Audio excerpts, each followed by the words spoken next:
Kuningan, sebuah kabupaten di Jawa Barat dengan segala keasrian yang menawarkan berbagai keindahan alam serta kemajemukan budaya yang tetap terjaga. Di balik keindahannya yang mempesona, terdapat satu sosok penuh dedikasi dan berintegritas yang kini memimpin satuan kerja teramat penting di Indonesia. Kakor Lantas Irjen Pol Dr. Dr. Aan Suhanan MSI. Lahir 31 Januari 58 tahun silam dalam dekapan dan didikan orang tua tercinta, sang ayah Johar Effendi dan ibunda Musriha yang selalu mengajarkan bagaimana menjadi manusia sejati. Ini sangat sesuai sekali harapan orang tua karena mungkin salah satunya orang tua menginginkan anak-anaknya sukses, termasuk apalagi Pak Aan gitu kan. Pak Aan itu masuk Akabri tidak keluar biaya dari orang tua itu. Kalau kami yang lainnya kan semua mengeluarkan biaya. Karena kita kuliah di masing-masing universitas. Kalau Pak Aan kan Akabri sudah ditanggung sama negara. Jadi itu sangat sesuai sekali harapan daripada orang tua kita. Walaupun sekarang sudah dua-duanya tidak ada, sudah meninggal. Keras agar tak mudah terhempas, bertanggung jawab, beradab, dan tunduk kepada Tuhan Yang Maha Kuasa. Bapak itu karakternya orangnya keras. Tapi keras di sini ya setelah kita dewasa, bahwa kerasnya itu untuk apa ya namanya, disiplin gitu kan. Jadi membentuk karakter yang jangan mudah menyerah gitu kan. Dari SMP itu sudah punya cita-cita ingin jadi Akabri gitu kan. Pada waktu itu memang keinginannya jadi tentara.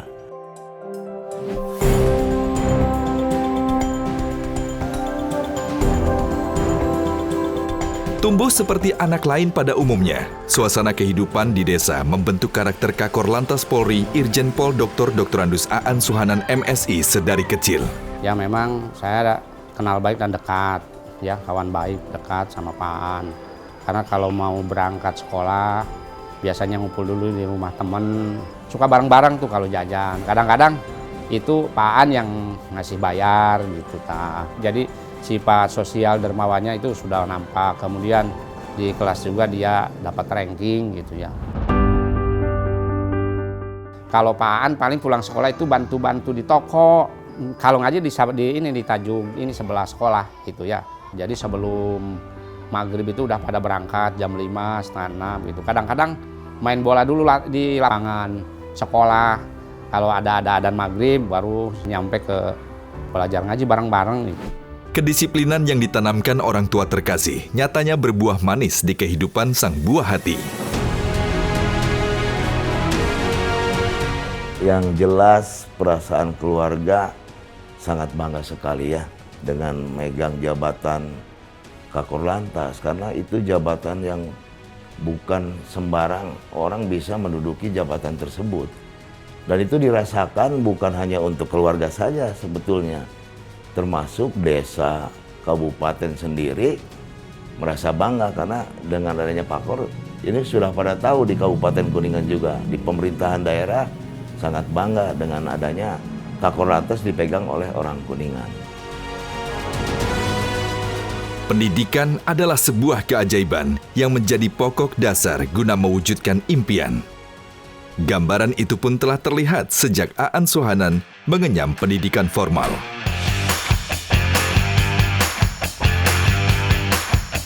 Menurut kami sebagai guru wajar meraih seorang jenderal. Tentang matematika sangat baik dan olahraga juga bagus.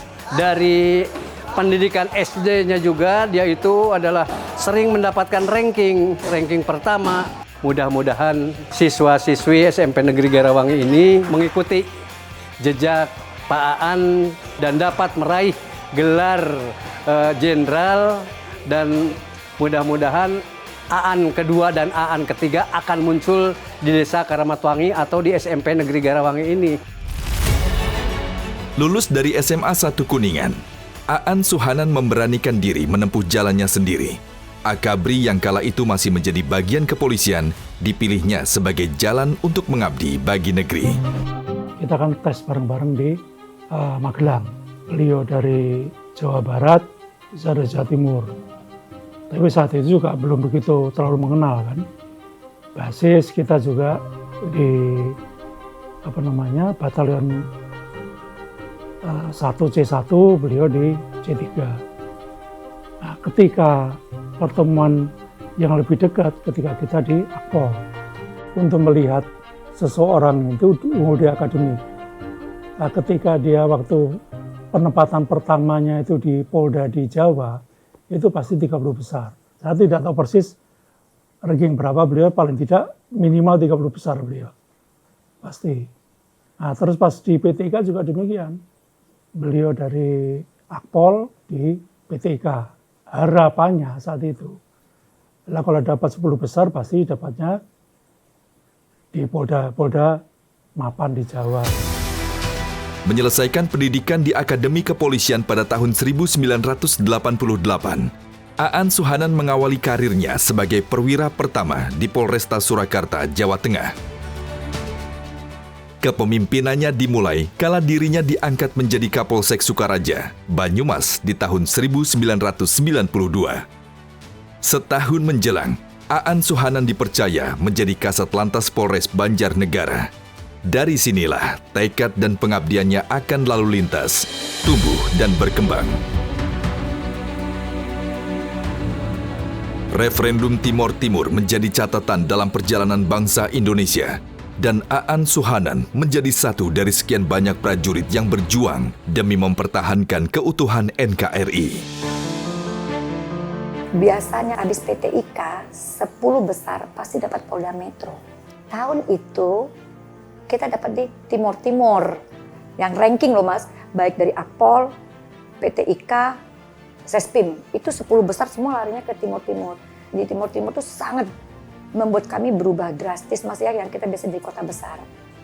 Kenapa saya bilang berubah drastis? Pertama Bapak ditugaskan di Ambeno, tapi kalau Bapak punya rapat di Dili, berarti kami naik angkutan umum ataupun pinjam mobil. Nah mobil yang biasa dipinjam itu, yang pernah saya pakai itu yang double cabin, berarti belakangnya itu nggak ada terbuka itu kan mas. Saya pertama kali nih mas pakai mobil cabin. Seneng banget nih karena perjalanan katanya 8 jam ke Dili. Saya bawa lauk-lauk makan, dalam hati saya mau piknik kan. Di belakang itu anggota bawa senjata. Udah perjalanan Bapak bilang nggak usah bawa-bawa, kita nggak bisa makan di pinggir jalan. Tetap aja saya bawa.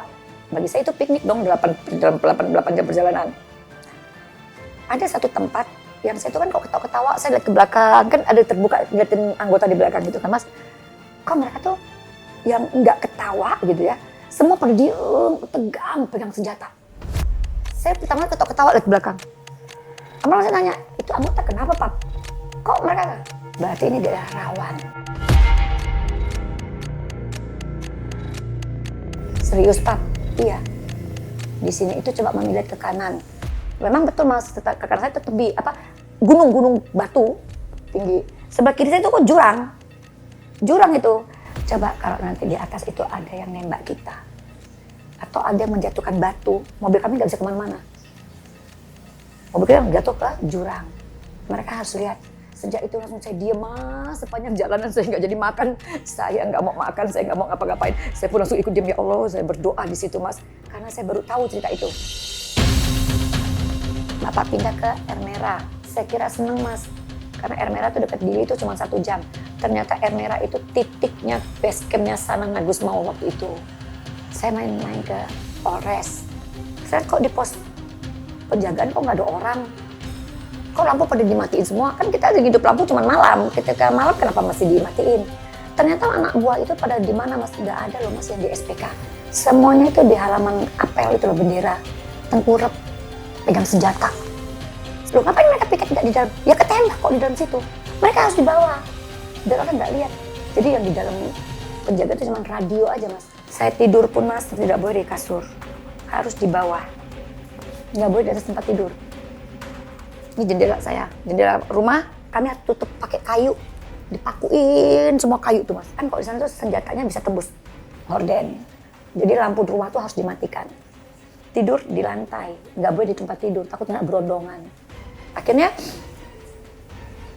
saya tuh belajar bahwa nyawa itu sangat berharga di situ. Disitulah membuat saya lebih menghargai hidup gitu loh Mas.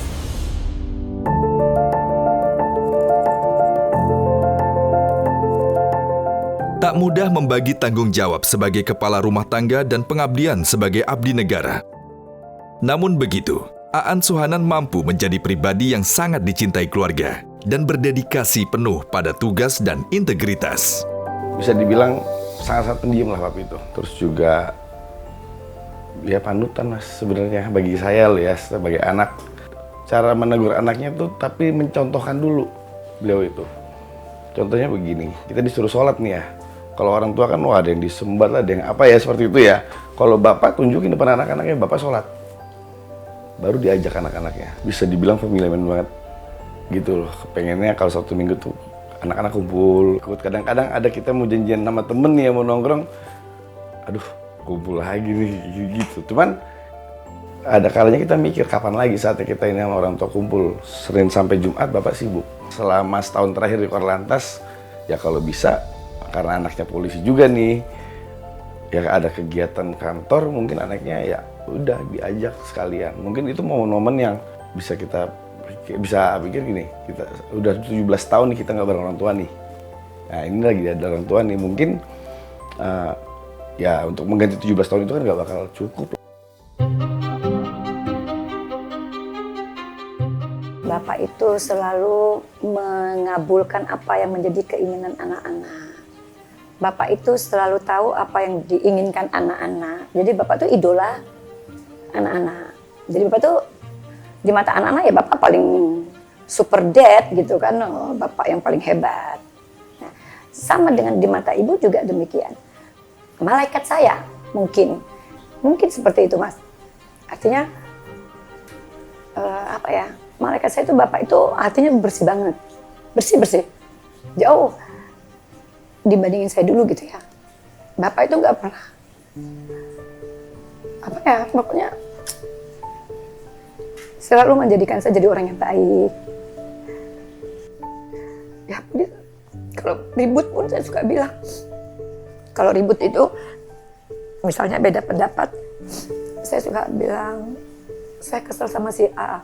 Terus saya akan jawab begini. Sama Bapak tuh suka dinasehati kan. Terus saya suka jawab gini, iya karena Papi itu kan malaikat. Nggak punya rasa dendam.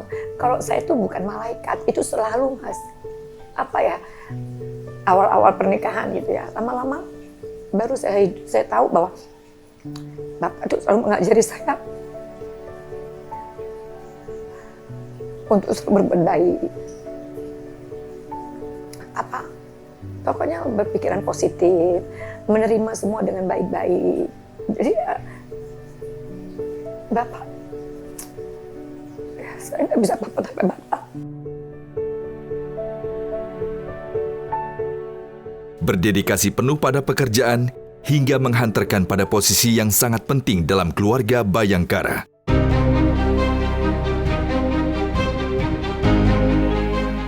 Pertama ya, jiwa Bapak. Itu kan saya dari awal bilang, Bapak itu menomorsatukan pekerjaan. Bapak kalau secara akademik, dari Taruna, Bapak itu pinter Mas. Dan pinter Bapak itu konsisten. Jadi Taruna Bapak ranking 18. PTIK 10 besar. Sespim 10 besar. Bapak Lemhanas tuh kalau nggak salah ranking 2. Jadi kalau soal akademisi, Bapak memang pinter. Ya kan Mas, praktek di lapangan. Bapak pasti kinerjanya yang tadi saya bilang, nomor 1 tuh pekerjaan. Bekerja sama dengan macam-macam segala instansi kali ya Bapak itu kan. Tapi kan kita lihat, setiap tahun ada perkembangan. Setiap Nataru, landai. Setiap Nataru semakin apa kan semakin lancar kan Mas kan. Waktu Bapak di Gakum, alhamdulillah ketika Bapak memang kalau saya bilang, ya memang pantas di situ. Karena sudah mengurai lama. Jadi waktu di Gakum itu sudah suatu pelajaran buat Bapak untuk mencapai pimpinan Pak Kakor Lantas itu udah semakin bagus ketika Bapak, yang saya tahu nih Mas ya, tahun ini saya pernah mendengar Pak Kapolri mengatakan bahwa mudik tahun ini dinyatakan paling sukses. Kepolisian lalu lintas menjadi bagian catatan terpenting dalam kehidupan Irjen Pol Dr. Andus Aan Suhanan, MSI. Beliau itu dia tegas orangnya memang. Walaupun kita anaknya, tapi kita lihat sebagai bawahan lah. Beliau itu mau turun ke bawah. Nggak tidur juga, ikut juga turun sama anggota ngepam di mana di KM 29 ya. Kita bisa lihat dari situ aja. Dengan adanya hadirnya beliau di situ, otomatis dari bawah, satu klik sampai paling bawah, berarti beliau tuh bisa mencontohkan lah kayak gitu lah. Terus juga kita juga sebagai anak akhirnya dia di Bitung juga, kita nggak pulang juga Mas kemarin Ops Ketupat, langsung apresiasi dari presiden malah pada saat itu kan berapa kali. Ya memang itu nggak gampang sebenarnya.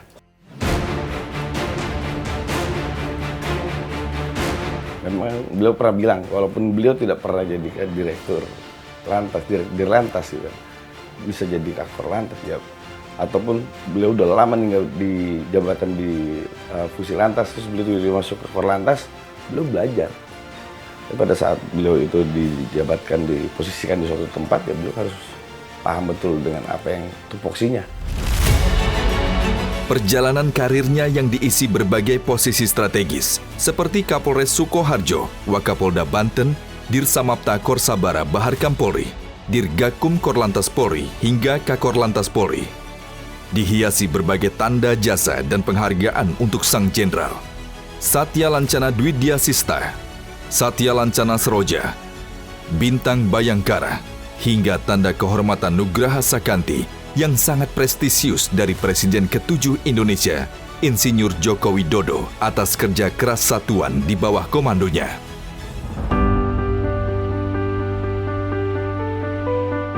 Meski berkarir jauh dari tanah kelahiran, perjalanan hidup tetap tak merubah sosok Aan Suhanan.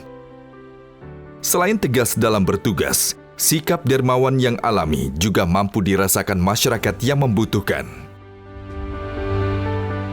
Dari segi sosial ya, Pak Aan itu memang dermawan lah, apalagi untuk kepentingan sarana keagamaan. Banyaklah desa-desa di sekitar Kecamatan Garawang ini yang sudah dibantu oleh Pak Aan untuk kepentingan agama.